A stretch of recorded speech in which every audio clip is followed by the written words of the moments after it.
Buenas tardes, el Señor le bendiga en este día. Sea usted acompañándonos en la lectura de la palabra para hablar acerca de lo que el Señor quiere para nuestra vida en este día. La palabra se encuentra en el libro de San Juan, capítulo 6, versículo 51, y dice así: Yo soy el pan vivo que descendió del cielo. Si alguno comiere de este pan, vivirá para siempre. Y el pan que yo daré es mi carne, la cual yo daré por la vida del mundo. Entonces los judíos contendían entre sí, diciendo: ¿Cómo puede éste darnos a comer su carne?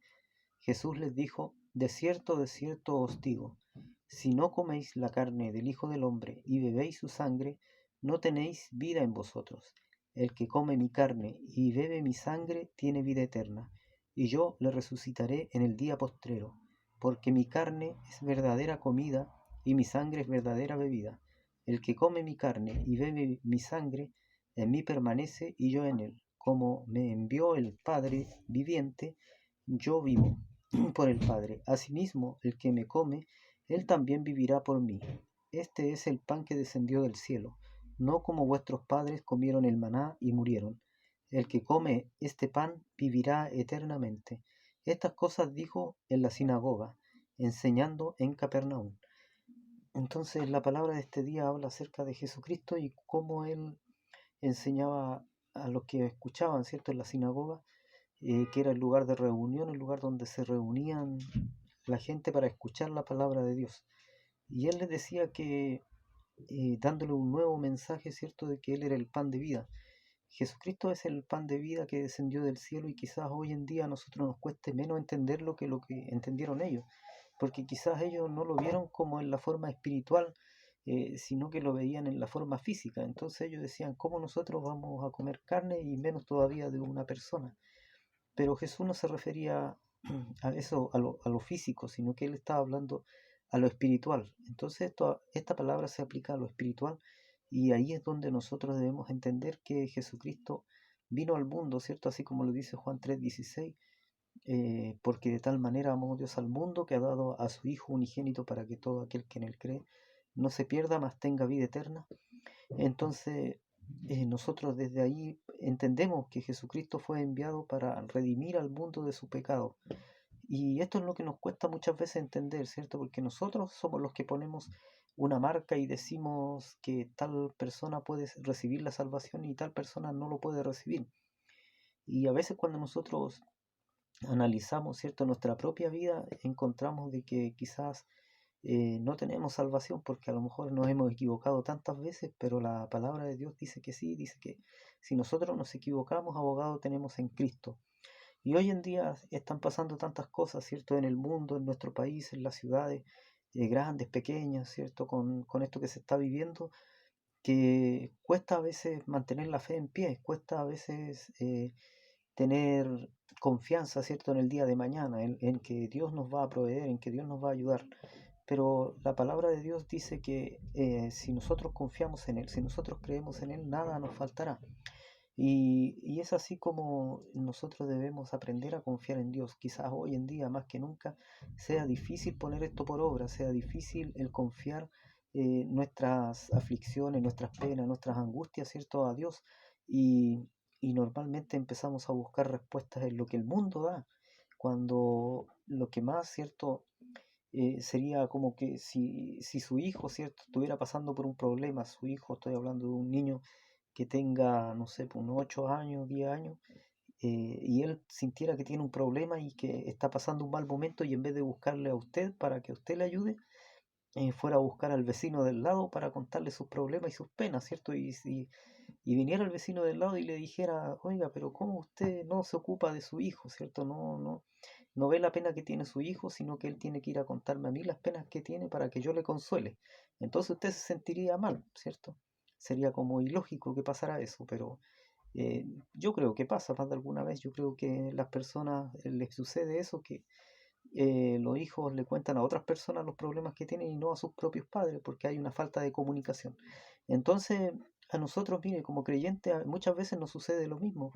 Pensamos que lo que estamos pasando no tiene que ver con la parte espiritual, Es cierto, porque a lo mejor es un problema económico y pensamos que Dios solo quiere que nosotros le cantemos y solo quiere que oremos, ¿cierto? Pero en cada canción, en cada alabanza, nosotros debemos de poner las cosas de Dios, así como también nuestras propias cosas, ¿cierto? A los pies del Señor. Cuando nosotros estamos pasando por un momento difícil, cuando nosotros estamos pasando por una prueba, qué mejor que en ese momento poder poner las cosas en las manos de Dios, ¿cierto? Cuando la cosa se ve difícil, cuando el problema parece insuperable, ¿cierto? Cuando pareciera que nada nos puede ayudar, cuando pareciera que nada puede uno hacer, entonces yo creo que ese es el mejor momento para que usted pruebe si Dios puede ayudarle, ¿cierto? Porque en las cosas fáciles, entonces cualquiera le diría, bueno, tú tienes fe, pero lo que vives tienes una vida asegurada, tienes un buen trabajo, tienes, no te falta nada, tienes una profesión, ¿cierto? Entonces, no tendría usted cómo justificar al Dios al cual sirve, justificarlo ante los demás, ¿cierto? Pero Dios no necesita ser justificado ante los demás, sino que es que en su corazón usted pueda creer que Dios es verdadero y que Dios es real. Usted no puede compartir su fe en ese sentido. No puede usted transmitirle, ¿cierto?, la confianza que usted siente de que Dios le responde, ¿cierto?, a sus hijos, por ejemplo, o a su familia. No puede hacerlo. Es una cosa de cada cual el creer y la cantidad de confianza que tenga uno en Dios. Es personal, es algo que está en el corazón y eso usted no lo puede, no puede sacarse usted un pedacito de fe suya y pasársela al que no tiene, ¿cierto? Sino que eso tiene que ser algo que crezca en cada uno de nosotros. Y la única manera de hacerlo, la única manera de que pueda crecer la fe en la persona es de que uno empiece a confiar más en Dios y a poner la petición. Pues la única manera de poner una petición delante de Dios es a través de la oración, es a través de cuando estoy orando, ¿cierto? Estoy confiando en lo que estoy haciendo, es que estoy creyendo de que Dios va a contestar, ¿cierto? Mi oración. No le estoy diciendo que usted diga, yo decreto que esto va a suceder así porque yo no creo en eso. Pero sí yo creo en que Dios, si usted va con confianza, ¿cierto? Dice, si usted va con confianza en la oración, ¿cierto? En la confianza, en la fe de que Dios es su Padre y por tanto Él le va a suplir, así como nosotros, ¿cierto? Como padres, si podemos suplir las necesidades de nuestros hijos, lo hacemos sin más, ¿cierto? Sin poner objeciones. Así también Dios, si lo que usted le está pidiendo es bueno, Dios también le va a suplir y le va a dar. Entonces dice la palabra en esta noche, dice, yo soy el pan vivo que descendió del cielo. Si alguno comiere de este pan, vivirá para siempre, ¿cierto? Si nosotros, dice que la carne, ¿cierto? Cuando usted ve qué es lo que aporta la carne que usted compra en la carnicería, aporta los nutrientes para el cuerpo que son necesarios, ¿cierto? Para que usted tenga fuerza, para que su cuerpo se desarrolle, para que su cuerpo críe, tenga musculatura, ¿cierto? Para que así usted pueda levantar peso, pueda caminar, pueda hacer todo, el cuerpo se pueda mantener en pie y erguido. Entonces la carne de Jesús, ¿cierto? Para nosotros es como para el alimento que necesita nuestro cuerpo para poder vivir, para poder, pero en la parte espiritual. Y así también la sangre, ¿cierto? Que viene representando eh, como la parte, como la sangre, ¿cierto? Propia de nuestro cuerpo, es tan o más necesaria, ¿cierto?, que los nutrientes que uno come para mantener el cuerpo en pie. Pues la sangre es la que le da vida al cuerpo. Si por algún motivo usted detuviera la sangre en su cuerpo, usted al poco tiempo ya moriría. La sangre siempre está en movimiento dentro de nuestro cuerpo, aportando siempre los nutrientes al cerebro, ¿cierto? Haciendo que el corazón trabaje así, bombee, y el corazón a medida que va bombeando la sangre, ¿cierto? La sangre se distribuye por el cuerpo y eso va proveyendo lo que las distintas partes del cuerpo necesitan, ¿cierto? Así también cuando una enfermedad nos ataca, ¿cierto? Están los glóbulos blancos y los glóbulos rojos, ¿cierto? Que nos sirven como escudo de defensa, ¿cierto? Ante todos los virus y enfermedades que hay. A veces les cuesta más, otras veces les cuesta menos, ¿cierto? Pero ese es el propósito de la sangre en nuestro cuerpo. Si nosotros perdiéramos nuestra sangre, perdemos la vida. Entonces, hay, hay tantas cosas que uno podría decir acerca de la sangre que uno tiene en nuestro cuerpo. Yo creo que como principio básico, la persona cuando ve sangre se asusta, porque sabe que en la sangre está la vida de la persona. Entonces, la sangre tiene que estar dentro del cuerpo para que la persona pueda seguir viviendo. Si la sangre suya sale del cuerpo, entonces ya usted no va a poder vivir. Entonces, por eso, esto mismo, ¿cierto? Si usted lo aplica a lo espiritual, si la sangre de Jesús está en su cuerpo, entonces usted tiene vida espiritual. Si usted está comiendo la carne de Jesús, entonces tiene fuerza también en lo espiritual, ¿cierto? Y eso es lo que hace la diferencia entre un cristiano que sea fuerte y un cristiano que sea débil. Quiere decir que nosotros, a través de la palabra de Dios, vamos comprendiendo cada día un poquito más acerca del Evangelio.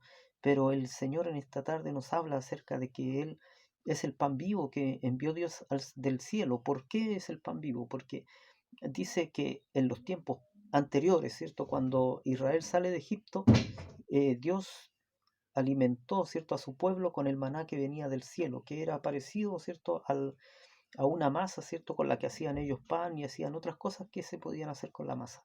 Entonces, con eso ellos se alimentaron y Dios se lo entregaba cada día, por la mañana les entregaba la ración para el día y eso caía del cielo, ¿cierto? Pero le dice Jesús, lo que le está haciendo una comparación para decirle que cuando ellos comieron ese pan, los que comieron ese pan igual murieron. Pasaron los años, vinieron los años sobre ellos y la muerte llegó finalmente y ellos partieron. ¿Cierto? Pero Jesús dice que el que come el pan que Él les va a dar, ¿cierto? Cuando coman, ¿cierto?, la carne de Él y la sangre de Él, ya no morirán más. Pero no quiere decir que no van a morir en esta vida, sino que en esta vida igual usted conoce hermanos y hermanas que parten en los brazos del Señor, pero quiere decir que van a salvación y a vida eterna. Dice que para el hombre es dado vivir una sola vez y después viene el juicio. Quiere decir esto, que si yo no me he puesto a cuenta con Dios, si yo no he pedido clemencia, ¿cierto? Misericordia. Misericordia es lo que más se necesita en este tiempo, en estos días. ¿Por qué? Porque la misericordia es algo que se entrega sin merecerlo.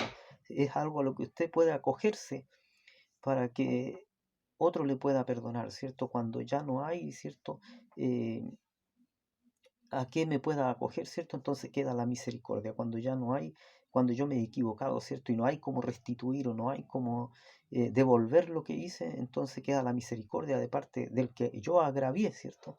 Entonces, con Dios, que es el Dios creador, el Dios dueño de todo esto, ¿cierto? Dios creó el mundo, la tierra, ¿cierto? El sol que nos alumbra, la luna que da su resplandor por la noche, al ser humano que usted ve, al que usted mire, ¿cierto? Fue creación de Dios. Sea bueno, sea malo, Dios lo creó. Pero es distinto cuando usted dice es un hijo de Dios, es aquel que recibió a Jesucristo en su corazón como Señor y Salvador. Ese es el Hijo de Dios. Los otros son creación de Dios. Dios los creó, ¿cierto? Pero cuando terminen los días, ¿cierto?, de aquel que no recibió a Jesús, entonces él va a ir y va a tener que dar cuenta de lo que hizo, sea bueno, sea malo, va a tener que dar cuenta y después su alma va a ir a salvación o vida eterna o va a ir a castigo, ¿cierto? Entonces eso es así como algo bien cortito para que nosotros podamos ir entendiendo que Dios tiene un plan y un propósito para cada uno de nosotros. Entonces aquí Jesús, cuando está hablando, ¿cierto?, a su pueblo, a Israel, eh, pero también es para nosotros hoy en día. Él está hablando acerca de la necesidad de nosotros, de poder conocerle, de poder nosotros acogernos, ¿cierto?, a esto que Él nos ofrece, que es la salvación y la vida eterna. Pero ¿cómo? Sino que es a través de Él, a través de Jesucristo, nosotros solamente podemos acceder a la salvación y la vida eterna. No hay otro mediador, no hay nadie más que pueda, ¿cierto?, eh, suplir, ¿cierto?, nuestra necesidad. No hay nadie más que pueda pagar por nosotros, porque Jesucristo fue el que murió en la cruz del madero. Él fue el que no cometió pecado, no cometió falta, ¿cierto? Por lo tanto era el cordero inmolado, pero el cordero que estaba sin tacha, sin mancha, ¿cierto? No hay nadie más que pueda decir eso sobre esta tierra, porque todos pecamos. Nacemos bajo pecado, ¿cierto? Porque venimos de la descendencia de Abraham, venimos de la descendencia de Moisés, entonces ellos, de Noé, perdón, pero ellos pecaron después. Y entonces, por lo tanto, nosotros también nacemos ya con esa mancha del pecado. Pero en cambio Jesucristo dice que murió de una mujer virgen, ¿cierto? Sin que hubiese hombre en esto implicado, sino que dice que el Espíritu de Dios, ¿cierto?, nació a través, Jesucristo nació a través de esta mujer que era virgen. Entonces, él no nació con el pecado heredado y tampoco cayó en pecado, ¿cierto? Porque de esa manera él podía redimir al hombre. No había otra forma de poder hacerlo. Si hubiese habido otra forma, si hubiese alguien que por su propia justicia pudiera hacerlo, entonces el sacrificio de Jesús sería en vano.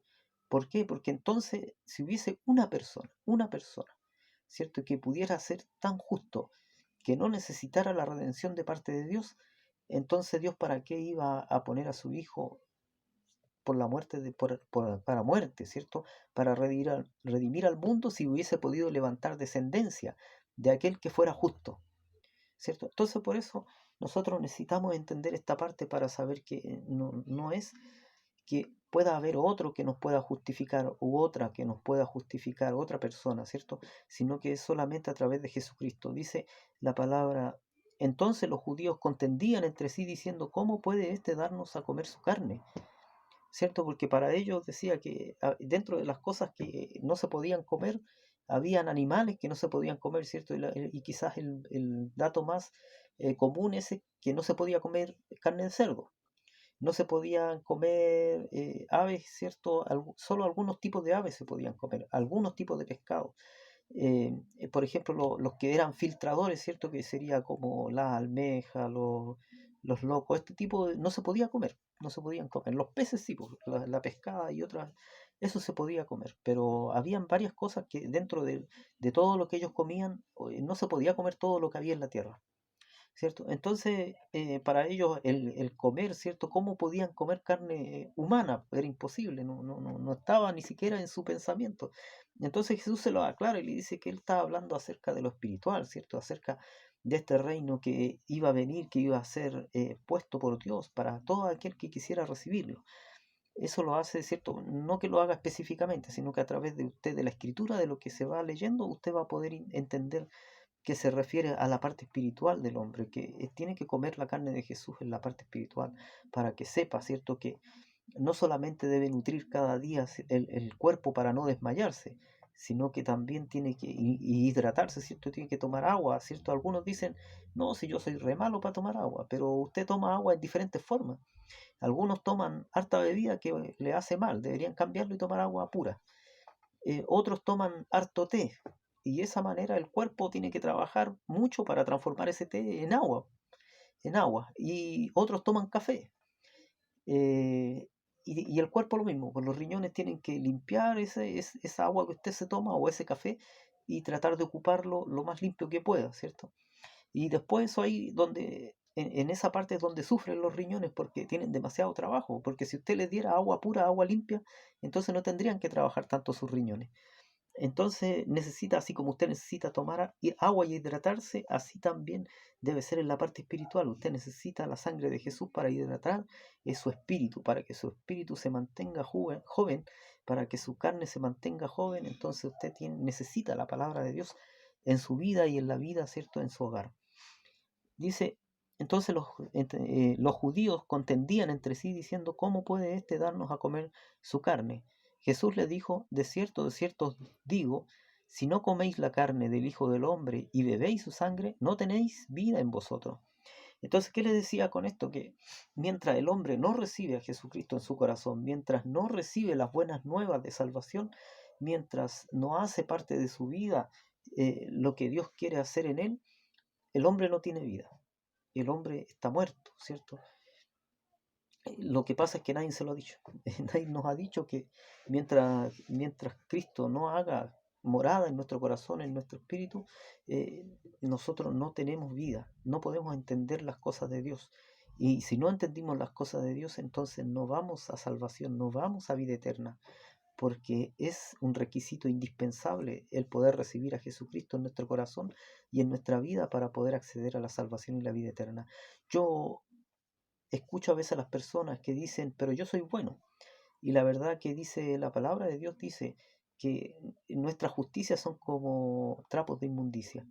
Entonces, ¿qué cosa nosotros podemos tener buena? ¿Qué cosa, eh, si, no sé, pues si a lo mejor decimos somos buenos padres, y yo creo que hasta las personas, en cierta forma, hasta las personas que hacen cosas incorrectas, son buenos padres. Y muchas veces justifican lo malo que hacen, ¿cierto? Justamente por lo mismo, porque dicen yo necesito alimentar a mis hijos y por eso hago esto. Entonces, no es así, sino que necesitamos nosotros no ser buenos, sino que necesitamos regirnos por lo que dice la palabra de Dios. Si nosotros no conocemos la palabra de Dios, entonces, ¿cómo vamos a tener una guía? ¿Cómo vamos a tener quien nos guíe? ¿Cierto? La palabra de Dios es justamente para eso, para que nosotros no nos desviemos ni a la derecha ni a la izquierda, sino que podamos ir por el centro del camino que Dios nos está marcando.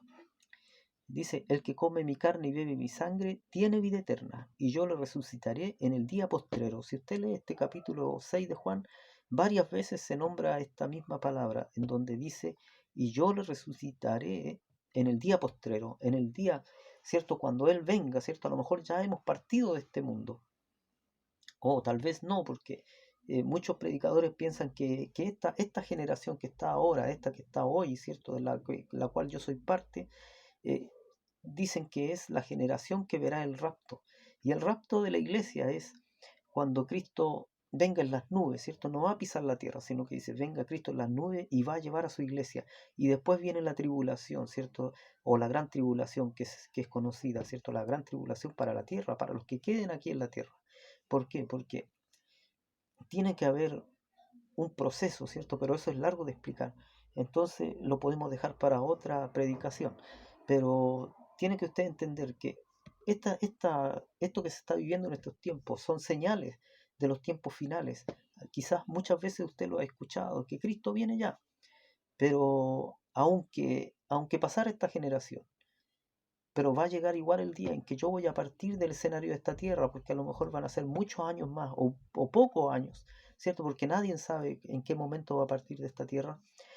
Y yo entonces voy a tener que dar cuentas de lo que hice, de lo que pusieron en mis manos para trabajar, ¿cierto? Entonces, usted que es cristiano, usted que es predicador, usted que asiste a la iglesia, ¿cierto? Dice el Señor que vino un Señor y le entregó un talento a uno, a otro le entregó 2 talentos y a otro le entregó 5. Entonces dice que el que le entregó 5 trabajó y cuando volvió este señor le entregó, dijo, trabajé los 5 talentos y tengo 5 más. Por lo tanto ya tenía 10. El que le pasó 2 talentos dice que trabajó esos 2 y cuando volvió el señor le dijo, y tengo 2 más. Entonces hizo 4. Y el que le entregó 1 dice que tomó ese talento y lo escondió. Y cuando volvió el Señor, dice que le explicó lo que había pasado y le dijo que tuvo temor y por lo tanto escondió ese talento. Dijo que eh, le dio temor invertirlo, ¿cierto? O trabajarlo porque podía perderlo. Entonces el Señor le dice, ¿por qué entonces no lo pasaste a los banqueros para que por último, cuando yo volviera, tuviera el interés que hubiera generado? Pero si lo esconde, entonces no me da nada. Entonces dice que lo echó para afuera y ese talento que estaba ahí se lo dio al que tenía más, al que tenía 10.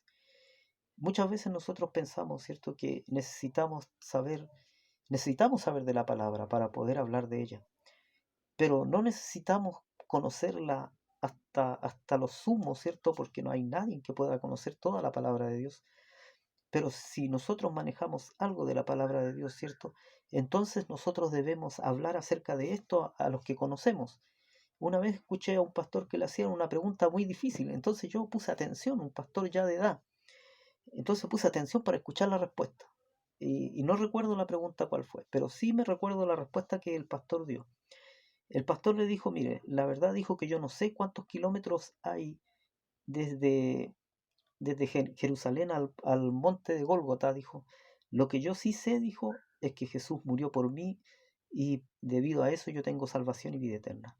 Entonces, hay cosas que nosotros debemos tener por cierto y que nosotros debemos saber. Y entre esas está de que ¿por qué nosotros somos salvos?